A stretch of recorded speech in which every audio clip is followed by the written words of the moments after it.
లూకాసు వార్త 1వ అధ్యాయము వాక్యములు 46, 47. నా హృదయము ప్రభువును స్తుతించుచున్నది, నా రక్షకుడగు దేవుని యందు నా ఆత్మ ఆనందించుచున్నది. మరియమ్మ గారి స్తోత్ర గీతములో తొలి పలుకులు ఇవి. ఆమె అంటుంది, నా ఆత్మయు నా రక్షకుడైన దేవుని యందు ఆనందించుచున్నది. ఆత్మలో ఆనందముతో, ఆ ఆనందానికి కారణమైన రక్షకుని స్తుతిస్తూ ఆమె యొక్క గీతాన్ని ఆలపిస్తుంది. అది మరియమ్మ గారి స్తోత్ర గీతం. ప్రియమైన సహోదరి సహోదరులారా, ఈ మంగళవార్త కాలంలో చిన్నారి బాలయేసు కోసం ఆయన జన్మదినోత్సవాన్ని కొనియాడుటకు మనం సిద్ధమవుతున్న రోజులు ఇవి. చిన్నారి బాలయేసును మన హృదయంలో, మన గుండెగుడిలో స్వీకరించడానికి ఆ మరియమ్మ గారు మనకొక సలహానిస్తుంది. అది ఏమిటంటే, మనం ఆత్మలో ఆనందించాలి. మన హృదయాన్ని సిద్ధం చేసుకొని ఆత్మలో ఆనందిస్తూ కీర్తనాన్ని ఆలపిస్తూ చిన్నారి బాలయేసు కోసం మన హృదయం, మన మనస్సు ఒక నివాస స్థలముగా మార్చాలని ఆమె అంటుంది.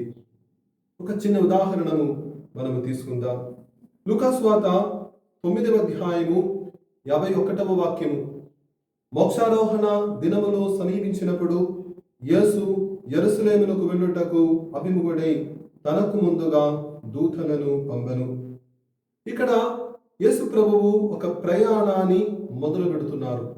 ఆ ప్రయాణము యెరూషలేం నగరమునకు, యెరూషలేం నగరము వైపు, అదే విధముగా యెరూషలేం ఆలయం వైపు ఈ యొక్క ప్రయాణం ఇలా కొనసాగిస్తూ దీని యొక్క ముగింపు లూకాసు వార్త 19వ అధ్యాయము 45వ వాక్యములో మనం చూస్తున్నాము.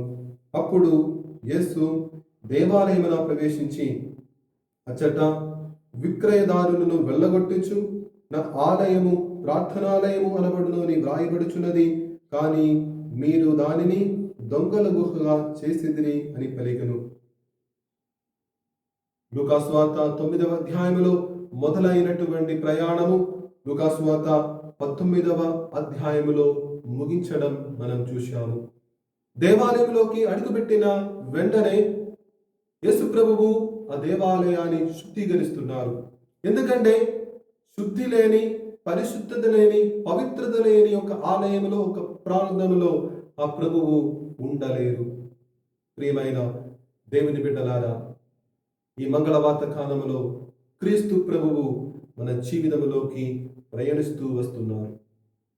క్రీస్తు ప్రభువు ఉండుటకు మన హృదయం అనే దేవాలయం సిద్ధముగా ఉన్నదా? పునీత పౌలు గారు మనకు తెలియజేసినట్లు మన హృదయము, మన శరీరము, మన మనస్సు దేవుడు నివసించే ఆలయము.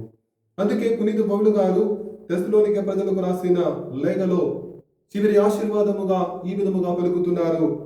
తెస్సలోనికే ప్రజలకు రాసిన మొదటి లేఖ 5వ అధ్యాయము 23వ వాక్యం. మనకు శాంతినొసగు దేవుడు మిమ్ము పూర్తిగా పరిశుద్ధులను చేయునుగాక. వారిని ఆశీర్వదిస్తూ మిమ్మల్ని దేవుడు పరిశుద్ధులను చేయునుగాక అని ఆయన ప్రార్థిస్తున్నారు. దానికి ముందు ఉన్న వాక్యములో 16, 17, 18వ వాక్యములో ఏ విధముగా పరిశుద్ధులుగా ఉండాలని ఆయన అంటున్నారు. వాక్యం సెలవుస్తుంది, సర్వదా సంతోషముగా ఉండు, సదా ప్రార్థింపుడు, సర్వ అవస్థల యందును కృతజ్ఞతలై ఉండు. సంతోషముగా ఉండాలి, ప్రార్థించాలి, కృతజ్ఞత కలిగిన మనసుతో ఉండాలి. మరియమ్మ తల్లి స్తోత్ర గీతాన్ని ఆలపించినప్పుడు ఈ 3 భావాలు ఆమె జీవితంలో ఉండే. సదా ప్రార్థించింది, కృతజ్ఞత భావముతో జీవించింది, సంతోషముతో ఉండే. అందుకే ఆత్మయందు ఆనందముతో స్తోత్ర గీతాన్ని ఆమె ఆలపించింది. దివ్య శిశువునకు, బాలయేసునకు తన హృదయములో, తన శరీరములో చోటునిచ్చింది. అందుకే ప్రియులారా, ఈ మంగళవార్త కాలములో మనం ప్రయత్నిద్దాం. మన హృదయాన్ని యేసు ప్రభువునకు జన్మనిచ్చుటకు ఒక నివాస స్థలముగా మనం మలచుకుందాం. దానికోసం మన ఆత్మను మన శరీరాన్ని శుద్ధీకరిస్తూ పవిత్రమైన హృదయముతో ప్రతి క్షణము ప్రతి నిమిషము మనం ప్రభునకు స్వాగతం పలుకుతాం. దేవుడు మనలందరినీ దీవించునుగాక. ఆమేన్.